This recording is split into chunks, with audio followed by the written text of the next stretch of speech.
programa de hoje com o Dr. Ricardo Fenelon, dermatologista de nossa cidade há mais de 40 anos, um renomado colega, veio falar para nós sobre a beleza, sobre a cosmetria, sobre os exageros, sobre os abusos e o que tem de moderno na dermatologia, o que está se fazendo sobre laser terapia. Ele foi presidente da Sociedade Brasileira de Laser e foi um programa altamente solicitado. Nos orientou também sobre o câncer de pele, o abuso do sol, tirou mitos de verdades. Foram perguntas demais, o que é verdade, o que é mentira. Foi um programa extremamente esclarecedor. Então, peço a vocês hoje, está aí o programa Papo de Médico, Dermatologia, com o Dr. Ricardo Fenelon.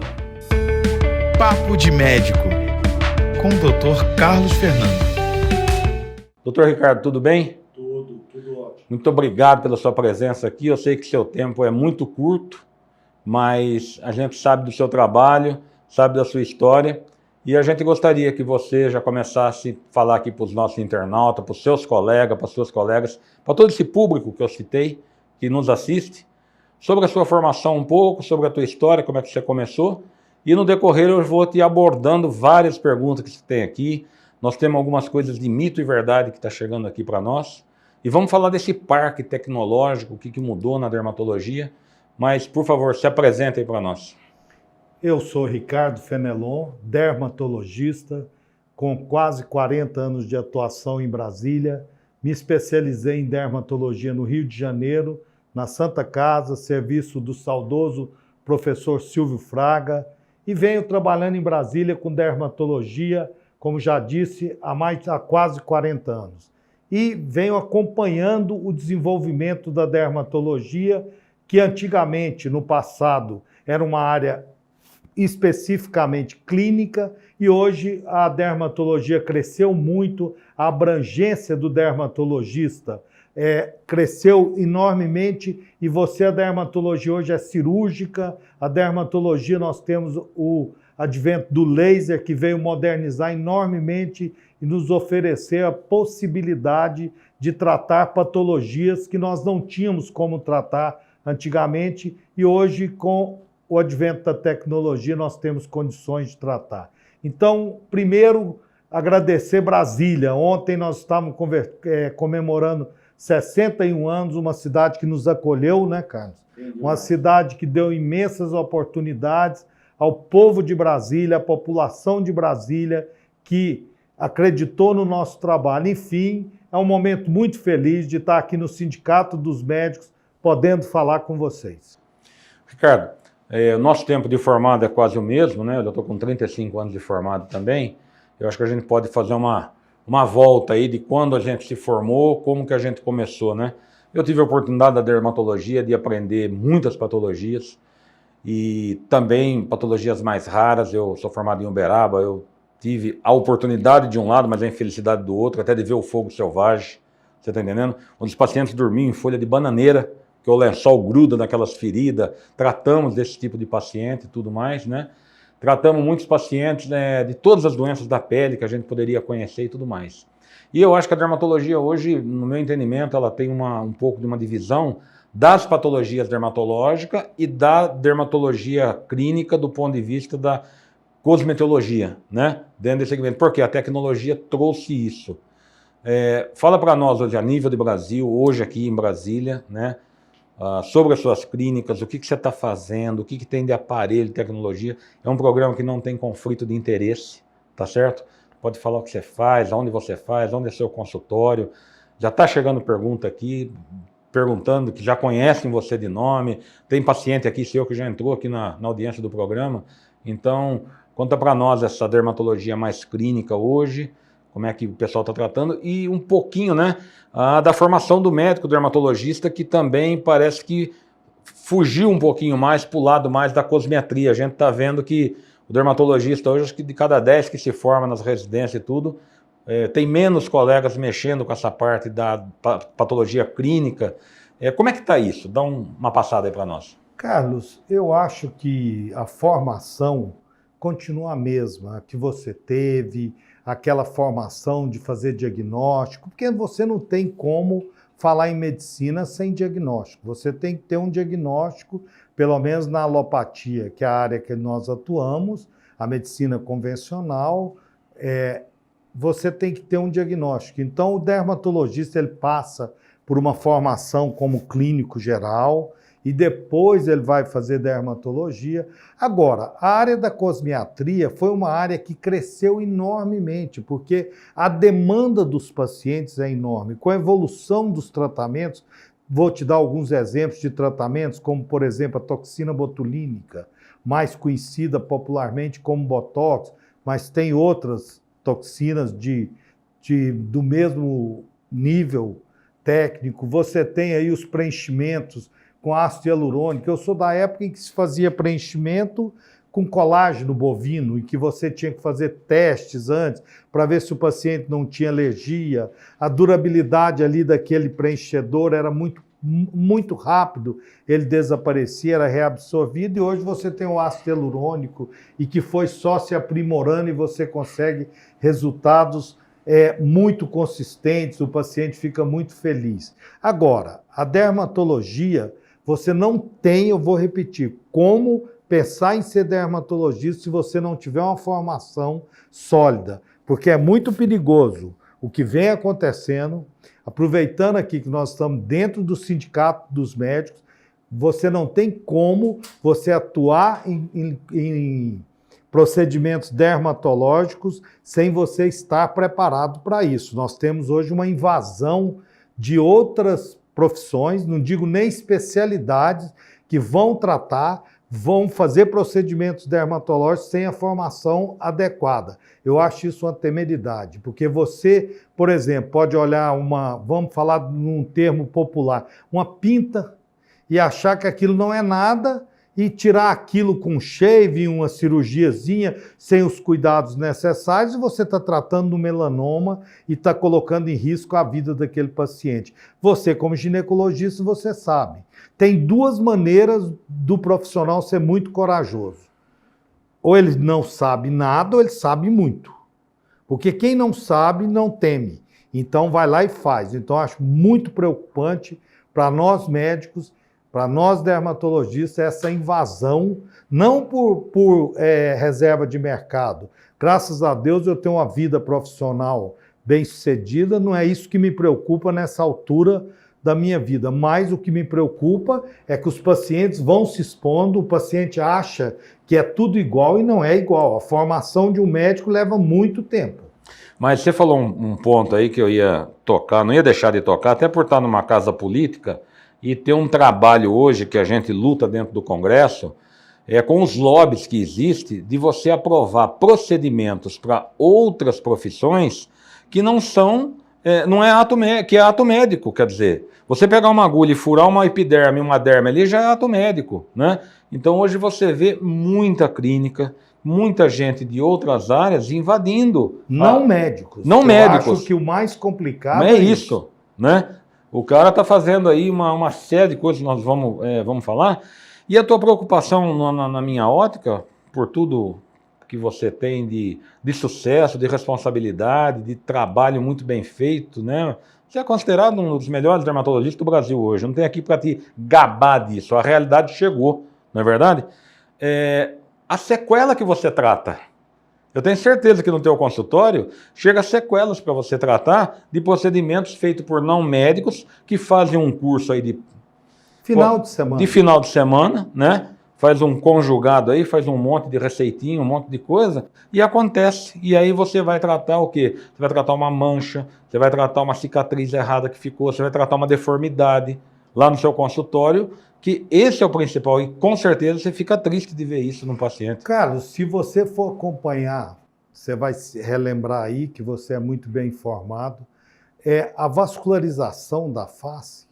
Você, durante um procedimento, se você emboliza um vaso, não é nem questão de uma mancha, de uma sequela, você pode causar uma cegueira num paciente pela anastomose dos vasos.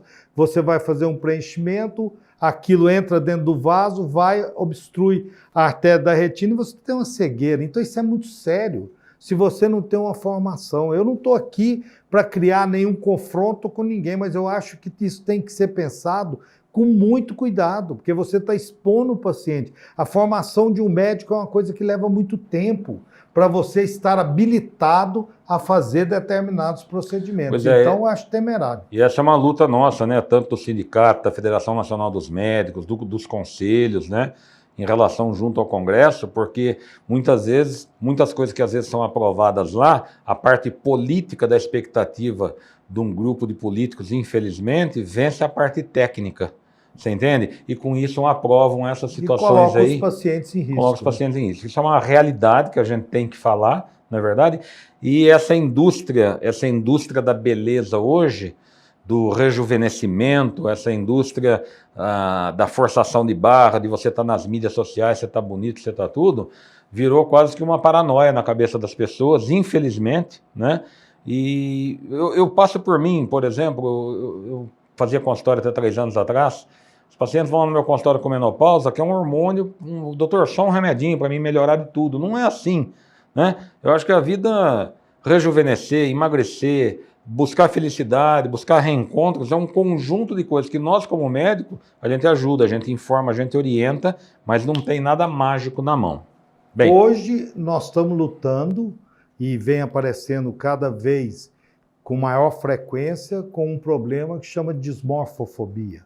Porque nós vivemos esses tempos de redes sociais e a exposição das pessoas hoje é muito maior, então a pessoa começa a se ver de uma maneira distorcida e ela começa uma busca frenética por procedimentos, por aplicação de toxina botulínica, por preenchimento, por tratamentos de emagrecimento, como você falou, por modelar o corpo à base de hormônios, e as pessoas vão se perdendo e acabam ficando doentes, porque dismorfofobia, ela tem uma visão distorcida da sua imagem. E esse paciente, o médico tem que ser muito cuidadoso, tem que ser experiente para saber separar isso, com muito cuidado para orientar, para não gerar expectativas, porque esse paciente é insaciável, ele nada vai satisfazê-lo. Você pode usar a melhor tecnologia, o resultado ser ótimo, mas ele, na realidade, esse paciente precisa muito mais de um apoio psicológico, de um carinho da família. Por exemplo, você pega um paciente de vitiligo, que é uma doença que ela causa muito preconceito. Até hoje, por incrível que pareça, por mais que se tente explicar que não é contagioso, que não é que aquilo não vai transmitir, que o que aquele paciente precisa é de aconchego, de apoio, e as pessoas rejeitam. É a mesma coisa de você imaginar um paciente com dismorfofobia, ele nunca vai chegar no resultado que ele sonha, que ele idealiza, que não é o resultado real. Então ele fica trocando de médico e ele acaba caindo em situações em que prometem resultados milagrosos para ele. Nós vemos aí na mídia paciente injetando silicone, perdendo a vida, com infecções seríssimas. Necrose de tecido, aquela uraque lá, aquela moça, no Rio né? de Janeiro, aquela moça foi fazer um procedimento dentro de um apartamento, as pessoas se perdem. Então procure o médico da sua confiança, eu acho sempre.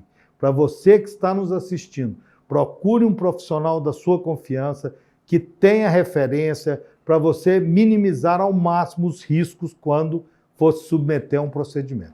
Você citou o exemplo de uma patologia aí, de uma doença, Ricardo. Vamos só explicar para o nosso público, nós temos um público internautas que não é da área da saúde. O que é o vitiligo?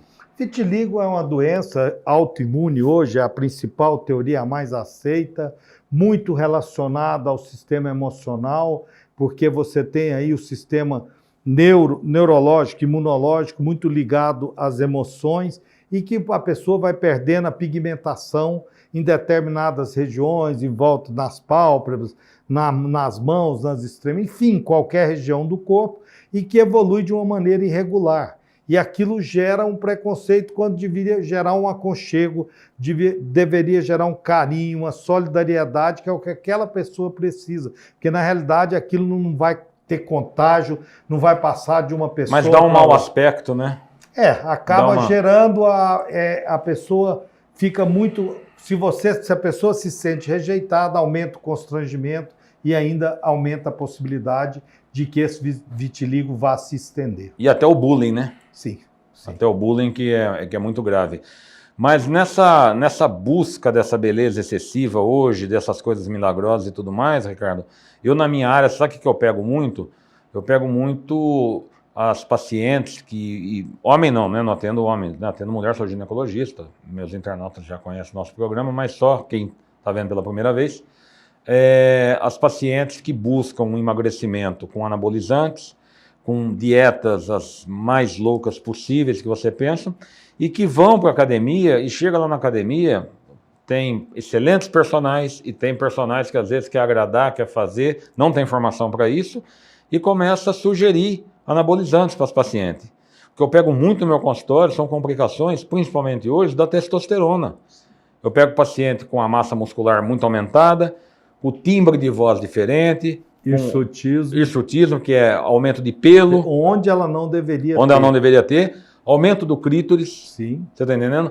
A lesão de corda vocal é quase que reversível depois que a testosterona atua. Você entende? Ela fala, doutor, eu vou ficar com esse tom de voz depois que eu usei, faz 2 anos que eu usei, mas eu me senti mais forte, mais potente.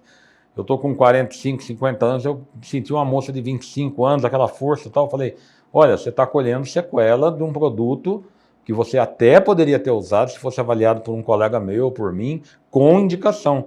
Eu não estou falando que testosterona não tem indicação, não. Eu estou falando que todos os remédios têm que ter indicação de acordo com a sua patologia e com o seu cuidado. É aquilo que se fala, né, cara? Individualizar. Diferença entre o veneno e o remédio é a dose. É a dose. Isso é individualizado e tem que ser feito por um profissional capacitado com muito cuidado. Você não vai colocar um hormônio no corpo, colocar da maneira que você quiser, ou tomando, ou injetando, ou passando. Outra coisa, as pessoas acham que passar um hormônio na pele é menos importante do que tomar ou injetar. Elas não sabem que aquilo é absorvido e cai na corrente sanguínea. Sim, da mesma maneira. É uma outra via de aplicação. Então isso tem que ser feito com um médico, com muita cautela, com muita parcimônia, para que não tenhamos problema. Mas aí entra a importância do diagnóstico. O ginecologista obstetra tem condições de fazer o diagnóstico da necessidade. Agora, você vai dar hormônio para uma paciente que não necessita de hormônio para aumentar a massa muscular? Isso não é um papel do médico, né? Bem, internautas, nós demos uma passada um pouquinho sobre a história do Dr. Ricardo, falamos um pouquinho da formação do médico, das patologias e batemos um papo aqui rápido da individualização do paciente, da individualização da sua patologia, né? Ou do seu tratamento, isso é uma coisa importante. Agora vamos aprofundar um pouquinho. Ricardo, traz para nós aqui, para os nossos internautas, o que é que tem de moderno do ponto de vista da tecnologia? E você é membro da Sociedade Americana de Dermato, você é membro da Sociedade de Laser Terapia Brasileira, Laser Terapia e Medicina. Quem são esses aparelhos de laser? O que eles estão fazendo hoje? O que rejuvenesce? E depois eu já vou fazer a minha propaganda, né? Porque eu brinco com meus internautas que às vezes aqui é um programa até do Ronivon, que é um cara que eu admiro muito. Então eu tinha um nariz muito feio, né? Que a gente vai ficando velho, 60 anos, vai crescendo o nariz, né? Aquela carne que vai crescendo. E eu fui lá em você, olha, gente, vocês podem ver meu nariz, ó. Como é que eu fiquei bonito, ó. Parece que foi cirurgia plástica, mas foi esse homem aqui. Mas, tirando a brincadeira, e realmente, realmente fiquei muito feliz, estou lá tratando com você, mas eu queria te perguntar o seguinte, o que a tecnologia traz? Quem é o laser? O que ele faz? Ele substitui alguma coisa da cirurgia plástica? Ele complementa? O laser é um pré, ele é um pós? Como é que está essa relação, vocês, cirurgiões plásticos de lá, e vocês, dermato de cá? Vamos, agora traz um pouquinho mais aprofundada essa tecnologia. O que você está fazendo na tua clínica, que é uma clínica de uma quantidade de aparelho que a gente fica bobo de ver lá, entra lá, tem isso, tem aquilo, você fica até, se perde, né? Eu sei que você investiu muito, você investe, e eu queria, conta para nós, o que nós... Antes de falar isso, eu só queria falar um detalhezinho. Quando um colega médico me procura, a honra é minha.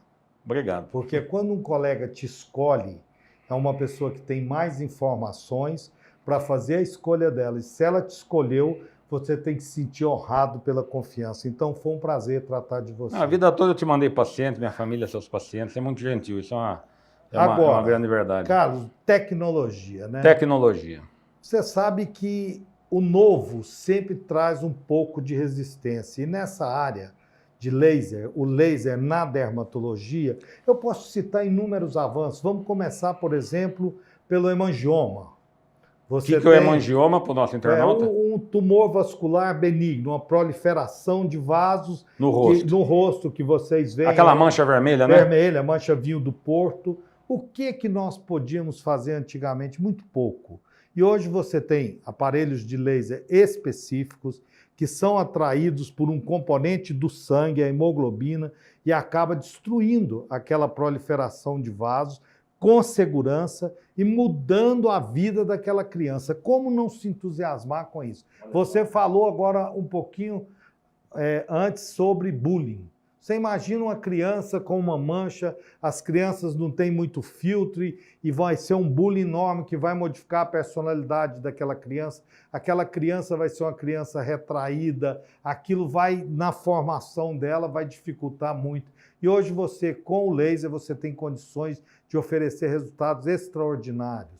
Uma menina que nasce com a hipertricose, por exemplo, um excesso de pelo. Você imagina que muitas vezes nos homens que têm excesso de pelo, eles se sentem incomodados com excesso de pelo nas costas. Imagina uma menina que tem pelos onde uma mulher normalmente não teria, o hirsutismo, ou tem só uma hipertricose, onde a mulher tem, mas ela tem maior quantidade. A barba na mulher, né? A barba, você atende mulheres que parecem ter uma barba, e aí entra muito o uso do hormônio, da testosterona, os hormônios androgênicos. Você chega a atender mulheres com aquela voz grossa, muita massa muscular, mas quase com uma barba no rosto. Então você, com a depilação a laser, você consegue ajudar. Você consegue tirar manchas. Você atende um paciente com inúmeras manchas no rosto, que você usar um creme e hoje você trata com laser em picos segundos, um laser muito pouco agressivo, com resultados excelentes. Uma micose nas unhas, um tratamento muito chato,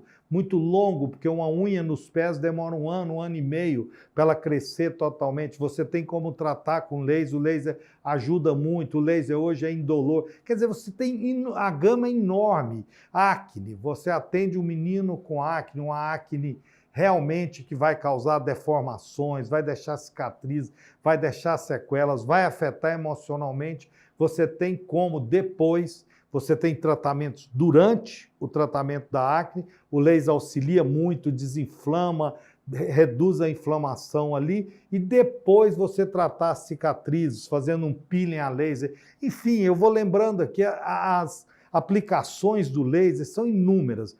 Quanto ao nosso centro de laser, eu digo nosso, porque eu participo com mais 2 colegas dermatologistas, nós acabamos com pioneirismo há mais de 20 anos, trouxemos para Brasília um centro de laser que está entre os centros, não fica nada a dever para São Paulo, Rio, que nem quem sabe no exterior nós temos as melhores máquinas, porque uma coisa que as pessoas que não são médicos, que não sabem é que cada laser tem a sua especificidade. Se você vai tratar um laser para vasos, ele tem um comprimento de onda que é preferencialmente absorvido pelos vasos. Se você está tratando uma lesão de mancha, melanina, você vai estar usando um laser em que a melanina é o principal cromóforo. O que é cromóforo? Cromóforo é o componente da pele que atrai aquele comprimento de onda.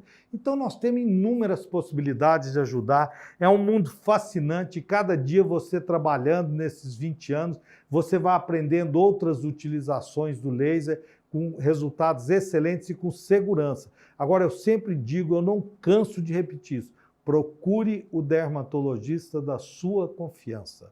Isso é que é importante, para que ele possa lhe aconselhar e você possa fazer um tratamento seguro que não vá te causar problemas depois. Então, Ricardo, você falou uma coisa que eu queria que nossos internautas tivessem prestado atenção nisso. Às vezes você vai numa clínica que não tem um médico, tem lá um esteticista, tem lá até um investidor que montou aquela clínica, contrata pessoas que fez um curso aí e tudo mais, e está lá na placa, né? Fazemos laser terapia, tratamento a laser. Isso que você falou é uma coisa de extrema importância como informação. Veja a importância do nosso programa pela informação. Esse aparelho não faz tudo, né? Para cada situação, você tem um aparelho. Por isso que dermatologia acaba sendo caro, não é barato, né, tratar. Precisa de uma estrutura com diversos aparelhos, né? Eu não consigo com um aparelho só fazer tudo. E, infelizmente, a população tem que ter essa informação, tem que ter essa noção, para depois não colher sequelas, não é verdade? Dentro desse tratamento a laser também hoje, Ricardo, a gente consegue postergar alguma coisa que seria de uma cirurgia plástica, ou ajudar o cirurgião plástico, eu lhe perguntei, ou fazer um pré para o cirurgião plástico, onde o laser está nesse momento aí para o cirurgião plástico, vocês, dermato, como que está esse intercâmbio, como que está isso dentro das duas especialidades? São complementares. A dermatologia nunca vai substituir a cirurgia plástica, porque chega um momento em que você, por exemplo, já tem uma flacidez e num processo de envelhecimento você tem uma perda óssea, você tem uma perda de gordura, você tem uma perda de água, você perde colágeno, que é a proteína que nós produzimos e sustenta a pele, e aí você já tem um grau de envelhecimento que você vai ter que passar por uma cirurgia para fazer o reposicionamento das estruturas. Agora, num envelhecimento em que está iniciando o envelhecimento, uma flacidez, você tem hoje o ultrassom microfocado, que provoca uma retração no colágeno, você tem o laser fracionado, que você também estimula colágeno e vai rejuvenescer uma pele. Então é complementar. Você quer ver uma coisa que eu acho fantástica? O paciente opera, faz uma cirurgia, o cirurgião termina, dá ali seus pontos, fica a cicatriz ali no local. Quando ele tira os pontos, é extremamente interessante que ele inicie um tratamento. Os melhores trabalhos são com laser fracionado e principalmente com pulse dye laser, Carlos, porque você consegue evitar cicatrizes hipertróficas, cicatrizes como queloides, as pessoas conhecem mais como queloide, aquela cicatriz que grossa, cresce, né? grossa, e você consegue evitar, a cicatrização é muito melhor. Então eu acho a posição da dermatologia com a cirurgia plástica são duas especialidades complementares. Vai ter momentos em que é muito melhor que você procure um cirurgião plástico. Isso eu canso de acontecer comigo na minha clínica. A senhora me procura, mas já está com um grau de envelhecimento que eu acho melhor que ela procure um cirurgião plástico. Então eu encaminho, porque você não pode gerar falsas expectativas, principalmente nessa área de cosmiatria. Porque aí o paciente fantasia muito e ele acha que ele vai rejuvenescer 30, não tem como isso. Você tem que trabalhar dentro da realidade. Nós evoluímos muito, mas existem limites. Medicina é uma coisa real, não é de imaginação. Então você tem que ir até onde é possível, estender ao máximo esses limites, mas você não pode passar do possível. Ricardo, eu gosto muito no nosso programa, eu gosto muito de dar exemplo, sabe? E eu me uso muito até como exemplo. Eu saí extremamente feliz do seu consultório com o seu tratamento, mas também saí triste por uma coisa que você me falou. Você falou assim para mim, chega de sol. E eu amo sol, a vida toda eu gostei de andar sem camisa e tudo mais. Vamos dar uma palavrinha sobre o câncer de pele, sobre o sol. Vamos explicar para os nossos internautas, esse sol acumulativo existe? Como que existe esse sol acumulativo? Desde jovem, quem usou muito praia, muito piscina, aquelas moças as mulheres principalmente, que passam seu bronzeador, fica ali horas naquele sol e tudo mais. Eu sempre gostei de tomar sol demais, né? Mas não tomei mais sol depois que você me pegou de jeito. E também sou descuidado, passar o bronzeador, o protetor solar, né? Você me deu um protetor gostoso, cheiroso e tal, mas é o hábito. Isso não tenha dúvida que é o hábito, né?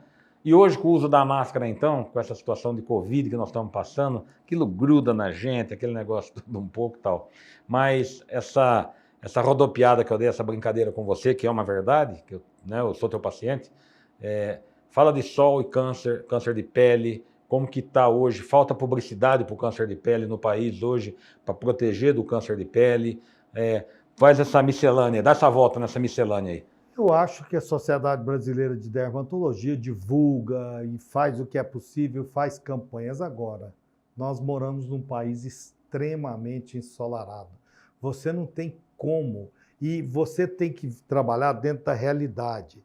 Quem, por exemplo, está viajando, está no litoral, está na praia, você pega um candango aqui, quando ele vai para a praia, ele só vai chegar na praia, Carlos, ele não vai acordar 7, eu estou falando geral, tem as exceções. Ele não vai acordar 7 horas para estar no sol das 7 às 8. O horário que as pessoas estão na praia... 11 horas da manhã. É 11 horas, é o horário que o ultravioleta B, que é o raio mais energético da radiação solar, que causa mais câncer de pele, é quando ele está incidindo com maior intensidade.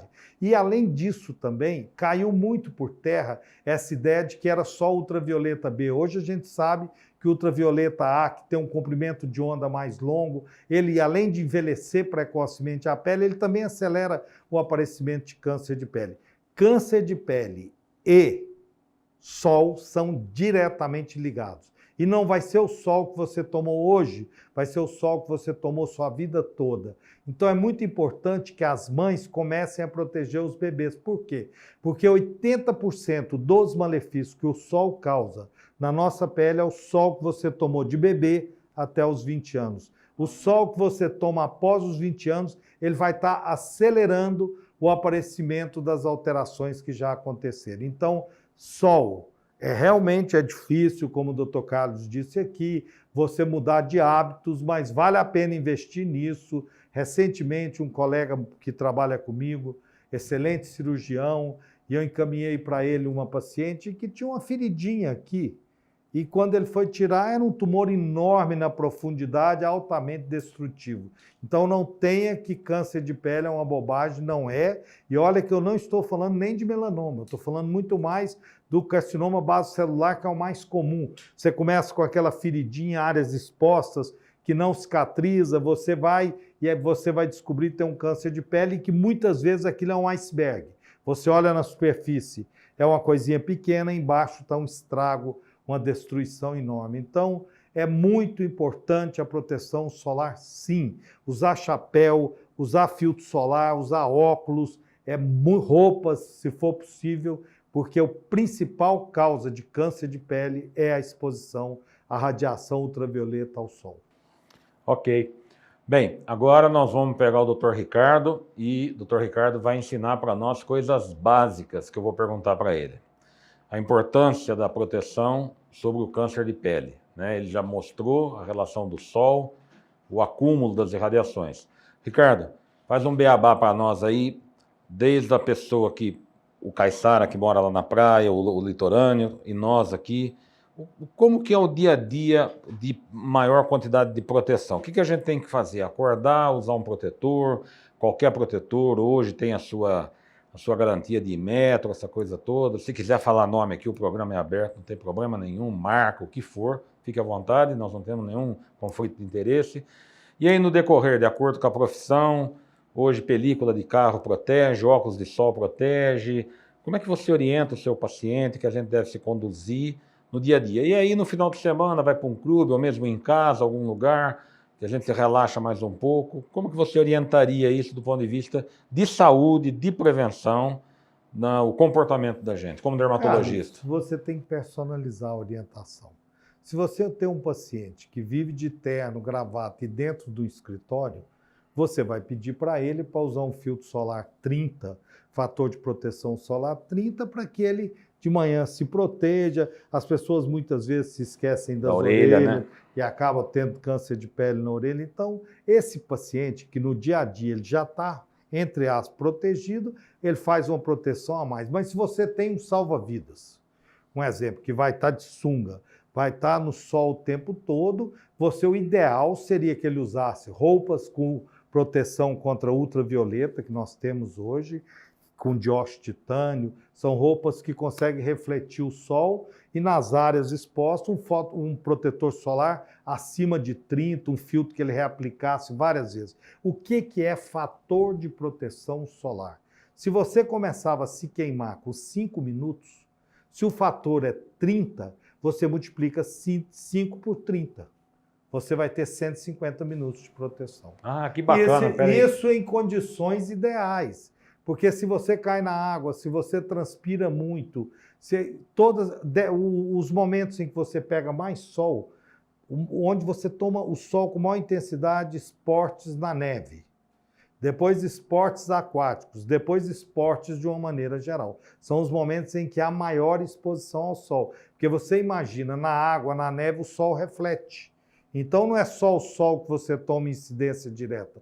Mesmo que você se proteja, o sol reflete e vai te atingir. Ô, Ricardo, vamos voltar aqui que você falou um negócio que nem eu sabia, essa continha aí, achei muito interessante para os nossos internautas. A gente não compra o fator protetor de acordo com a tonalidade da pele? Sim, A primeira você pergunta. aumenta... Eu tenho um neto lá que ele é branquinho. Aumentar o 50 fator de pra proteção, porque ele queima com muito mais facilidade. Muito mais facilidade, ok. Quanto mais claro, menos se defende do sol. Quem é a pessoa que não tem defesas contra o sol? O ruivo. Esse é o tipo de pele 1. Esse é aquele que nunca bronzeia, sempre se queima. Sempre se queima. Esse tem que ser protegido desde a infância. Por exemplo, meu avô era preto, né? O Brasil todo é mestiço, todo, né? Mas mestiço. meu avô era preto, pai do meu pai. Meu pai, ele casou com uma italiana, meu avô. Depois veio meu pai. Meu pai, quando se queimava, quando tomava sol, desculpa, ele ficava bronze. Meu pai casou com uma mais branca ainda, minha mãe italiana, né? Os primeiros dias de sol, se eu vou devagar, eu dou aquela primeira avermelhada, depois eu passo para um bronze. Então, quer dizer, um fator ideal, eu compro sempre os 50, tá muito? Tá ótimo. Excelente. E o tempo dele? E a importância de reaplicar, o ideal. Vamos voltar para essa continha que você fez. Para você ter uma proteção, você está reaplicando seu filtro solar a cada 60, 90 minutos, você tem que estar reaplicando. Em praia? Em exposição direta. Em exposição, pode estar jogando um futebol. Isso não é viável no dia a dia. Não é viável no dia a dia. Quando você está na praia, você está na piscina, no lago, clube. na piscina, no rio, que a incidência é direta e você vai ficar por longo período. É muito importante que você, de 1 hora e meia, você fique reforçando. Ricardo, outra pergunta que chegou aqui para nós agora, que o pessoal está insistindo, já chegou várias vezes. A gente vê que, principalmente as mulheres, né? Cuidado com a beleza, cuidado com a pele, essa coisa toda. Cremes de hidratação, até que ponto funciona, até que ponto deve usar, qual o melhor creme. Lógico, eu sei que você vai me falar a individualização, a indicação, mas no dia a dia, né? Na correria, que compra no balcão da farmácia, compra no supermercado, né? Quanta gente às vezes viaja naqueles algrinhos, pô, traz tal creme para mim, traz esse com, como é que está na moda aí, Cetaphil, que tem não sei o quê. Eu estou tranquilo com o nome, eu falo qualquer coisa. Creme de Novalgina, do que for, entendeu? Então o creme, qual a orientação para as nossas internautas, para os nossos internautas hoje, na hidratação, no cuidado, a limpeza da pele à noite depois do banho, que você me ensinou, de, né, passar Carlos, as coisas. Coisas gerais sim, hoje. Dentro do que for possível, se você puder, a gente tem que lembrar, nós vivemos num país com enormes carências, então você tem que pensar na população de uma maneira geral. Os cremes têm suas limitações. Todos os cremes, mesmo das maiores indústrias de cosméticos do mundo que estão presentes no Brasil, eles, na minha opinião, eles prometem mais do que eles entregam. É uma coisa que sempre me deixa com a pulga atrás da orelha. Como é regulamentado esse mercado? Porque você vê grandes marcas colocando publicidade de que você usa 15 dias e você rejuvenesce 70%. Isso é impossível. A gente trabalha com procedimentos em que você realmente invade a pele, estimula colágeno e você não consegue isso. Então, ter uma ideia é o seguinte, eu acho que é muito importante, se você tem uma pele oleosa, procure produtos que são livres de óleo, porque senão você vai tentar hidratar, isso vai tornar a sua pele mais oleosa se o produto não for livre de óleo e vai te causar cravos, espinhas e vai causar mais problemas do que solução. Entendeu? Então, acho creme, efeitos de creme, deixar bem claro para os internautas que estão nos assistindo, os efeitos de creme, eles são limitados. Não acredite em tudo que você vê, seja parcimonioso na aquisição de cremes e procure usar um filtro solar, um hidratante livre de óleo se sua pele for oleosa, ou não livre de óleo se não for uma pele oleosa, com o filtro solar. Você já vai estar tendo um cuidado enorme. O resto, se você quer investir mais, guarde um pouco desse dinheiro e procure um dermatologista da sua confiança. Então, Ricardo, tem perguntas que a gente está fazendo aqui, eu como médico, como seu colega, né, também lido na área feminina, com a beleza, com as coisas, e a gente tem que estar por dentro de muita coisinha aí, que hoje as informações são muitas. mas estão me perguntando aqui, não posso deixar de perguntar para você, e que talvez até uma cultura que as pessoas fazem, às vezes é a irmã que faz na irmã, a cunhada, a mãe que faz na filha, e infelizmente, esse mercado da cosmetologia, sem ser na mão de médico, de profissional qualificado para isso, que tudo é ato médico, está fazendo.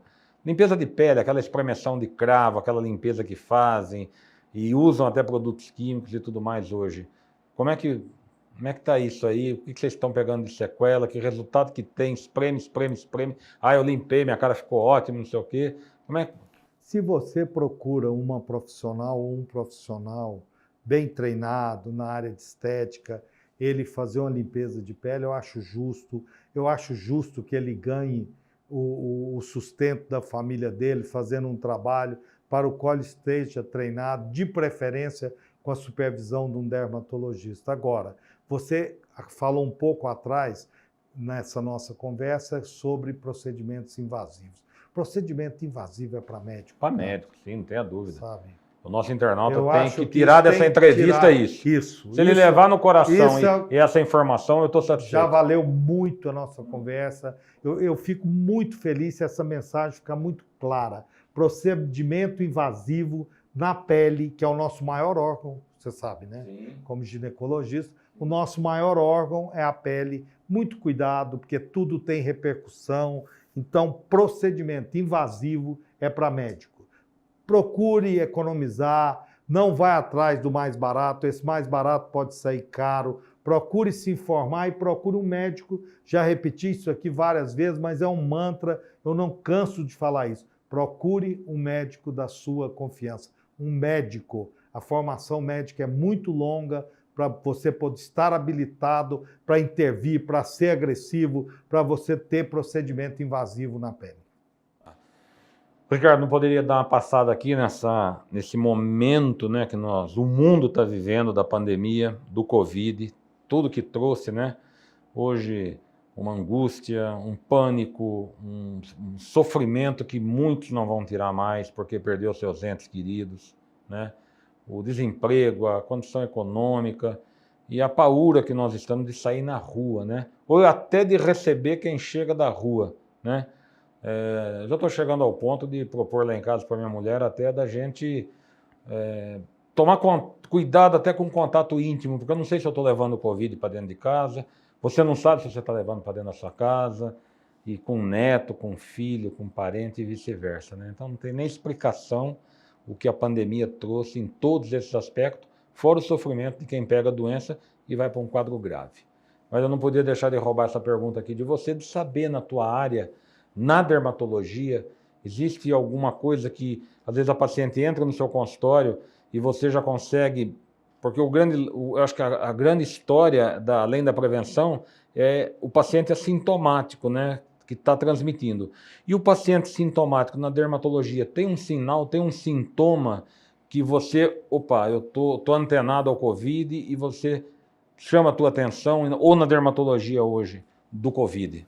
Na pele, você tem que estar muito atento, que você tem umas erupções na pele, aquela vermelhidão inespecífica, você tem lesões de extremidades, nos dedos, parecendo aquela doença perniose, em que você tem problema de circulação, com frio. A Covid dá esse tipo de lesão, a Covid dá um tipo de urticária, a Covid tem lesões inespecíficas até agora, que foram identificadas na pele. Agora, um sintoma, Carlos, eu não sei se é porque eu tenho um trabalho há muitos anos na área de cabelos, em que eu trato muito calvície, queda de cabelos, um sintoma que eu tenho visto que o paciente chegou com história de Covid, você pergunta, ele já está tendo uma queda de cabelos.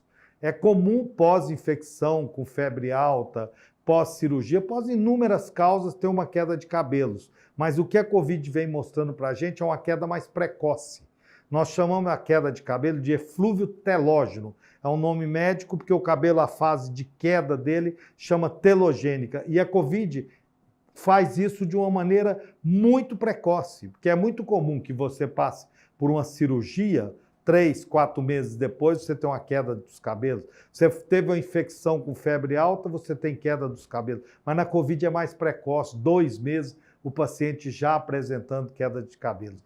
E aproveitar que nós estamos tendo essa oportunidade, eu posso dizer aqui dentro do nosso sindicato, o Sindicato dos Médicos, e ter uma mensagem de solidariedade com as famílias que nós estamos chegando a quase, para nós médicos que fomos treinados para salvar vidas, para ajudar as pessoas, ver que nosso país está chegando a quase 400 mil mortos.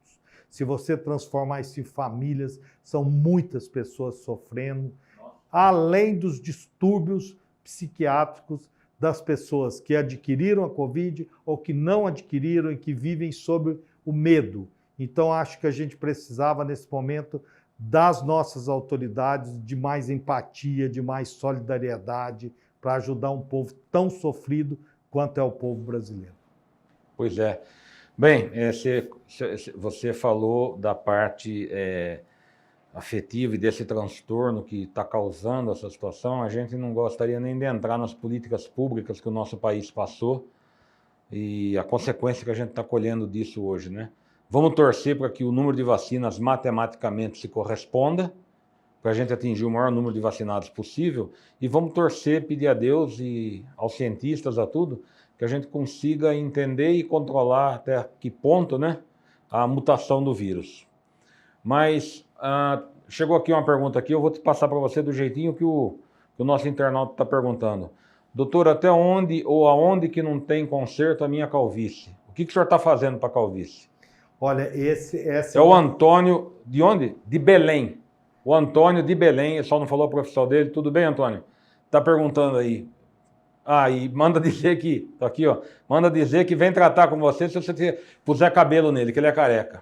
Olha, Carlos, se tem uma área que evoluiu enormemente... Conta para nós aí. Vamos lá. O tratamento da calvície hereditária. Você tem principalmente 2 tipos de medicamentos que são aprovados, medicamentos testados com resultado consistente, que é o minoxidil e os bloqueadores da 5-alfa-redutase, que é uma enzima que na calvície vai afinando o cabelo, afinando ao contrário do que as pessoas pensam. Sempre a pessoa que procura para um tratamento de calvície, ela chega falando, eu estou com queda dos cabelos. São coisas completamente diferentes. Elas podem até se associar, mas calvície é uma coisa, queda dos cabelos é outra. A calvície, de uma maneira simples, é você entender por uma herança, um fator genético, o hormônio testosteronal chegar no folículo onde o cabelo cresce, ele sofre a ação da enzima que transforma num hormônio mais potente e que vai afinar o cabelo, vai clarear o cabelo, vai encurtar o cabelo. Se a gente resumisse isso, vai atrofiar. No homem isso é muito característico, você vai tendo aquela retração frontoparietal, quer dizer, isso. As entradas vão aumentando, depois... Vai raliando aqui, né? Exatamente. Na mulher, que é uma coisa que é um pouco mal esclarecida, as mulheres também herdam calvície. E é só que a calvície na mulher ela é diferente. É uma rarefação difusa no couro cabeludo. E no homem aqui no parietal, no homem é né? característico. Aqui, as entradas, aqui e aqui. Certo? Então, isso evoluiu muito, o tratamento clínico. Quanto mais precocemente você começar a tratar, principalmente usando os bloqueadores de 5-alfa-redutase, você muda o curso dessa calvície. Então, para aí. Vamos lá. Começou a sentir que está perdendo o cabelo, está começando a entrar aqui, né? Ou aqui, esse chumacinho aqui nosso aqui, já tá, vai pentear, cai, já está um pouquinho menos. Além de quando você sai do barbeiro, parece que cortou mais, procura o médico. Você começa a ver mais o couro. Procura o dermatologista. Isso serve para homens e para mulheres. E aí o tratamento precoce vai retardar muito, recupera muitos cabelos que ainda não atrofiaram. E uma outra área que evoluiu muito são os transplantes de cabelo, em que você tem as áreas doadoras, principalmente aqui, essa região atrás da cabeça, região occipital, e hoje tem a cirurgia robótica, que é pouco traumática e consegue resultados surpreendentes na queda dos cabelos, respeitando os limites da ciência e da medicina. Não estou aqui dizendo que qualquer calvície vai se resolver. Primeiro ter o diagnóstico para depois fazer o tratamento. E o que você está fazendo em calvície dentro desse contexto? Você respondeu que o nosso internauta lá de Belém perguntou. O que você está fazendo na calvície? Você está fazendo tudo, Ricardo? Faço tudo. Tem uma parceria com um colega de São Paulo, que é o Dr. João Carlos Pereira, um excelente, um pioneiro. Depois seria muito bacana que você conversasse com ele. Vamos fazer entrevista por Zoom com ele. Vamos integrar. Por Zoom é possível. É possível. Com resultados espetaculares. Até mostrar filmes, nós temos toda essa oportunidade. Na área de transplante. A área de transplante foi uma área que evoluiu muito. O tratamento clínico evoluiu muito, o tratamento com laser é muito bom, porque o laser ele aumenta a circulação sanguínea no local, ele faz um drug delivery, porque qualquer medicamento que você coloque na pele ou no couro cabeludo, nós temos a camada mais superficial da pele que bloqueia a penetração, você vai ter uma penetração de mais ou menos 3%.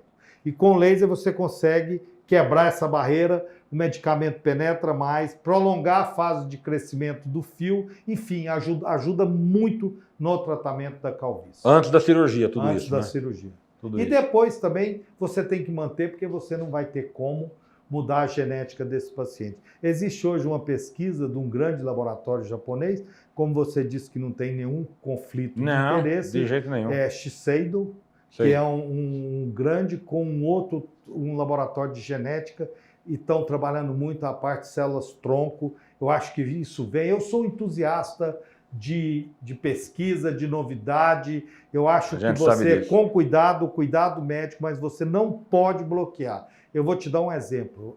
Teve um congresso brasileiro de dermatologia aqui em Brasília, um colega me pediu para dar uma carona para um professor, um catedrático de um outro estado, e eu entrei no carro com ele, aquele bloqueio com a novidade.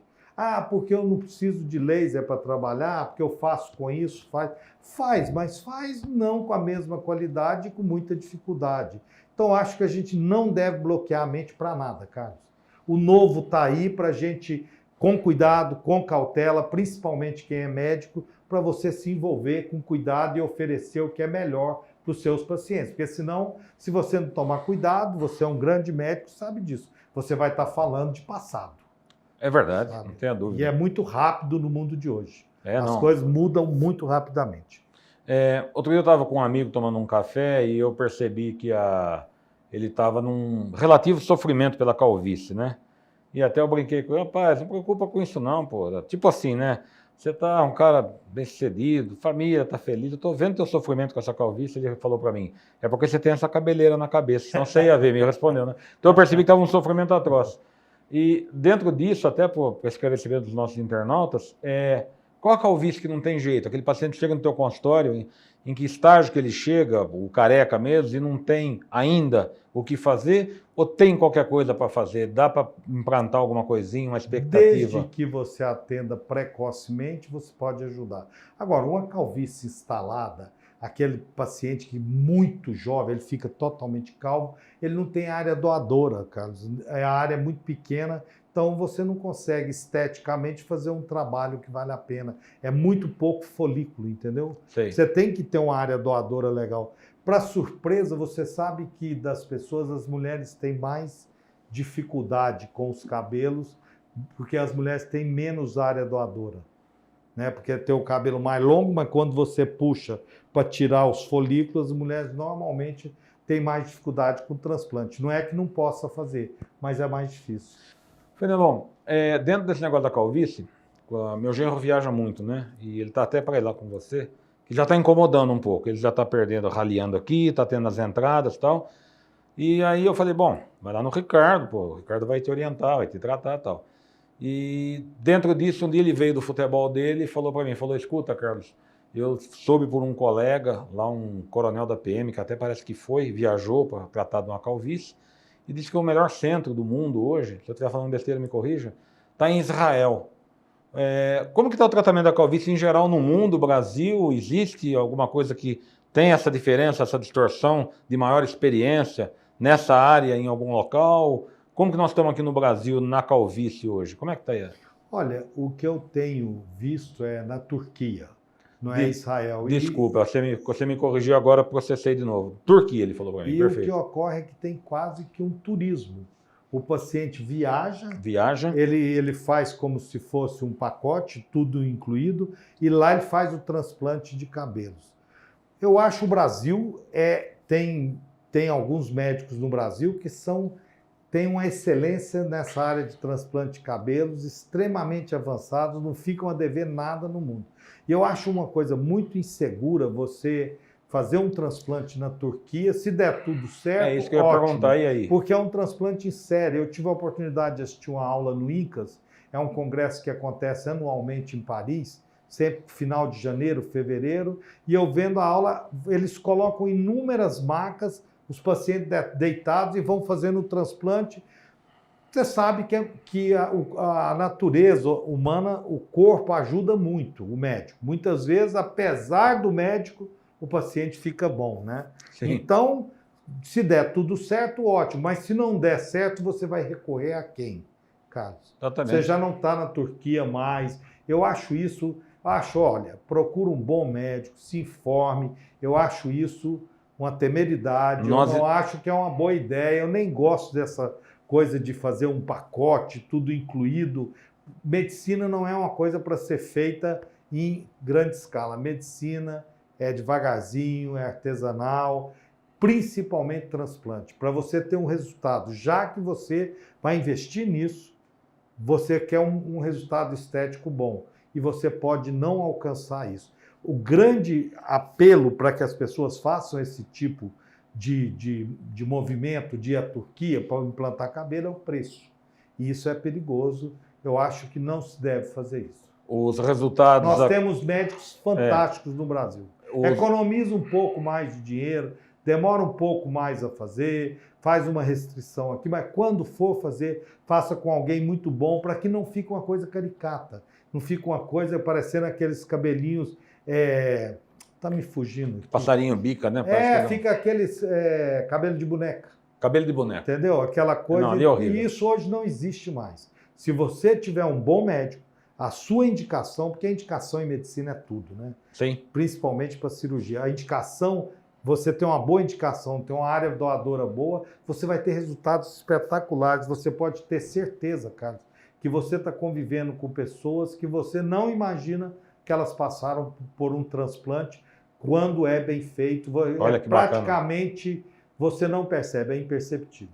Ricardo, para terminar sobre o implante, estamos com muitas perguntas aqui depois para te mandar, te encaminhar. Os nossos resultados de Brasília hoje se comparam a São Paulo, Rio, Tem Porto bons Alegre? médicos, comparam. Você tem bons médicos em Brasília. Então, você que está me perguntando aqui hoje, né, o nosso internauta aqui de Brasília, então nós estamos sossegados também com os resultados dos implantes aqui, né? Sim, com certeza. Transplantes. Transplantes, isso. Para quem não trabalha na área, sempre fica. Sempre fica. Porque essa dúvida. Porque implante é você pegar um cabelo que não é do próprio paciente e implantar. Transplante, que é o que se usa, não se faz implante mais. Todas essas tentativas foram mal sucedidas porque o organismo rejeita. Agora, transplante é você tirar o seu próprio cabelo de uma área que tem muita densidade para uma área de menor densidade. O próprio nome fala, mas a pergunta vem e o entrevistador embala. Ok. Bem, internautas, você, colega médico, colega médica, você da área da saúde e de todos os segmentos, eu acho que a gente recebeu um presente aqui com o Dr. Ricardo Fenelon, dermatologista, que veio, conseguimos, né, Ricardo, a gente ficaria aqui horas falando da sua especialidade, mas trouxe aqui para nós informações sobre o câncer de pele, sobre o sol, sobre cuidados, sobre hoje como que está a dermatologia, tecnologia e a área em especial que ele atua, que é na laser terapia, né? Mostrou toda a tecnologia para nós, tirou muitas dúvidas e vai continuar tirando muitas dúvidas. Já deixou um convite para uma volta aqui, para a gente, em função da quantidade de perguntas aqui, nós vamos peneirar tudo isso aí. E agora, Ricardo, eu gostaria que você fizesse suas considerações finais, deixasse sua mensagem. Estão pedindo aqui que deixe seu telefone, onde que é a sua clínica, qual o nome da sua clínica. Aqui nosso programa, desde o início, como eu falo, quem vem aqui, não tem conflito de interesse nenhum, fique à vontade onde você está, que já tem gente aí que quer te procurar, e assim, foram com os outros colegas das outras especialidades que por aqui passaram, né? Porque esse é um programa de informação, e a gente busca informação, não tem aquele negócio, escuta, você não tem ninguém para me informar um marceneiro bom, um pedreiro bom, um mecânico, eu estou precisando de um negócio para o meu carro? Aqui não é diferente. Aqui eu estou informando a área da saúde, não é verdade? E aqui a gente traz colegas da melhor qualificação possível, em todos os aspectos, na seriedade que faz, na atualização, na tecnologia e tudo que o programa aqui, para quem que é? É para você, internauta. É para você, colega médico também, que está em cidades mais afastadas de menor porte, que a dermatologia hoje tem colegas em todos os lugares, mas bem menos, né? Que podem encaminhar seus pacientes com tratamento para o grande centro. Você, colega que está nos rincões atendendo, você clínico, né? Diversas condições que esse programa tem recebido muito retorno, Ricardo, que as informações que chegam para os colegas têm sido de bom tamanho. Útil, né? Muito útil, acho que a palavra foi essa, muito útil, você entendeu? E a palavra final da preocupação do Gutenberg, a minha preocupação, qual que é? Levar ao médico que está assistindo, ao paciente, ao internauta, a informação. E ao médico especificamente, levar para ele conhecimento, que o nosso programa ele fala de coisas mais específicas possíveis, das coisas mais comuns, para que o resultado final seja quem? O paciente lá na ponta. Então é um programa educativo e informativo, tá? Então eu queria que você fique à vontade para as suas considerações. Carlos, eu fiquei escutando você aí, falando da importância da informação, e eu acho que nós, como médicos, o que a gente procura é esclarecer as pessoas para que elas tenham oportunidade de fazer a melhor escolha e se beneficiar, cuidar da sua saúde.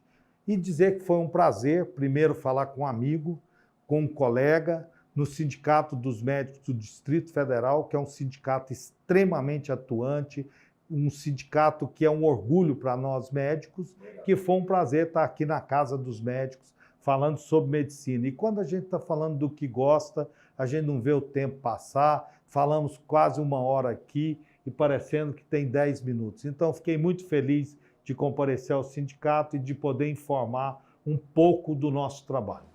E onde você está, Ricardo? Deixa seu endereço, telefone para nós. O meu endereço é... Nome da clínica, deixa para Clínica Ricardo Fenelon, no Liberty Mall, Torre B, sala 1210-12.